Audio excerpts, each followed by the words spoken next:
సమంత బోళా మనిషే. మనసులో ఏమీ దాచుకోదు. ఏమనిపిస్తే అదే మాట్లాడిస్తుంది. తన పర్సనల్ విషయాలైనా అస్సలు దాచుకోకుండా మాట్లాడేయడం అలవాటు.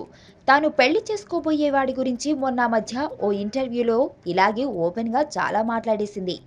పేరైతే చెప్పలేదు కానీ ఇవ్వాల్సిన హింట్లన్నీ ఇచ్చేసింది. అతను సినీ ఫ్యామిలీకి చెందిన వాడని, కాస్త మూడీగా ఉండే టైప్ అని, తామిద్దరం కలిసి నటించామని, ఇలా జనాలు ఈజీగా ఆ హీరో ఎవరో గుర్తుపట్టేసే హింట్లు ఇచ్చింది శామ్.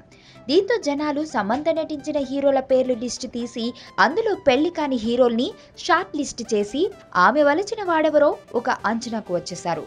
ఇంకేముంది, ఆ హీరో పేరు ఎక్కడ చూసినా మారుమోగిపోతోంది. కొందరైతే నేరుగా ఆ హీరోకు ఫోన్లు చేసి ఈ సంగతి నిజమేనా అని వాయించేస్తున్నారట. సమంత చెబుతున్నట్లు నిజానికి ఆ హీరో ఫ్యామిలీ నుంచి వీరి పెళ్లికి ఇంకా గ్రీన్ సిగ్నల్ ఏమీ రాలేదట. ఈ నేపథ్యంలో ఆ హీరో సమంత వ్యాఖ్యలతో చాలా ఇబ్బంది పడిపోతున్నట్లు సమాచారం.